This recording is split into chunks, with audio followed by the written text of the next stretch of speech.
মালয়েশিয়াতে আমাদের দ্বিতীয় শ্রমবাজার বাংলাদেশিদের একটা ভালো ডেস্টিনেশনের জায়গা, সেটা দীর্ঘদিন একটা ইল প্র্যাকটিস ওই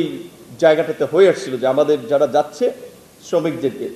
প্রধানমন্ত্রী পরিষ্কারভাবে বলেছেন যে আমরা বিগত সরকার যে কাজগুলো করেছে তার কারণে তার দেশের সমালোচিত হয়েছে, আমরা সেটা করতে চাই না, আমরা এখানটা ট্রান্সপারেন্সি আনতে চাই এবং আমাদের দেশের নাগরিকদের মর্যাদা অধিকার যেন সুরক্ষিত থাকে এবং তারা যেন কম খরচে আসতে পারে। খরচ যেটা ইন্টারন্যাশনাল স্ট্যান্ডার্ড প্র্যাকটিস অনেক ক্ষেত্রে নিয়োগকর্তাই বহন করে থাকে, সেই রকমের একটা কম খরচের মধ্যে দিয়ে যেন আমরা যেতে পারি, এই জন্য 2-4 দিন সময় লাগছে। আমাদের মন্ত্রী মাননীয় প্রধানমন্ত্রী উপদেষ্টা যিনি শুরু থেকেই যারা এই মালয়েশিয়ার সাথে কাজ করছেন, গতকালকে তারা মালয়েশিয়া গিয়েছেন। আশা করি এখানে একটা আগের ওই রকমের বিশৃঙ্খল ব্যবস্থা হবে না, কম খরচে যেতে পারবে এবং যারা যাবে তারা,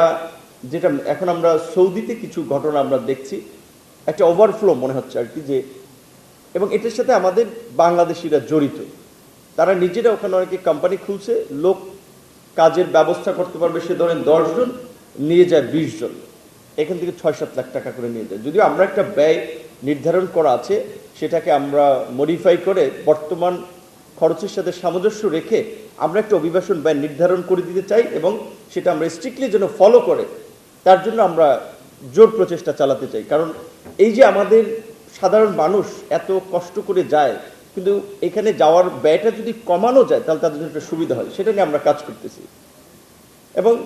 যেটা আমরা বলছিলাম যে মালয়েশিয়াতে আপনার বিগত এই 2008 সালের পর থেকে আমরা দেখছি 2008-এ শ্রমবাজার ক্লোজ হয়ে যায়, 16 সালে ওপেন হয়, আবার ক্লোজ আপনার 18-তে ওপেন হয়, আবার 18 থেকে আপনার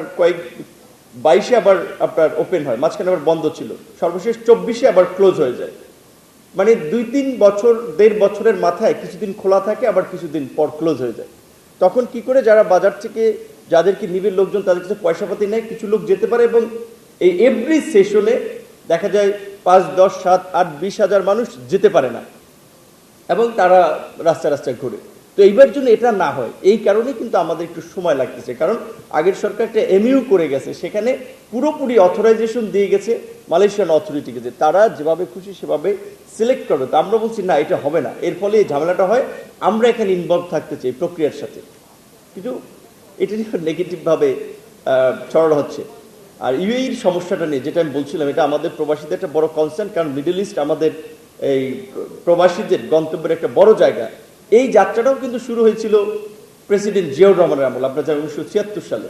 এবং জিয়াউর রহমানের লিডারশিপের কারণে বিশেষ করে মিডল ইস্টের এই মধ্যপ্রাচ্যের বা মুসলিম দেশগুলোর সাথে বাংলাদেশের সম্পর্ক একটা অন্য উচ্চ মাত্রায় ছিল, যেই কারণেই কিন্তু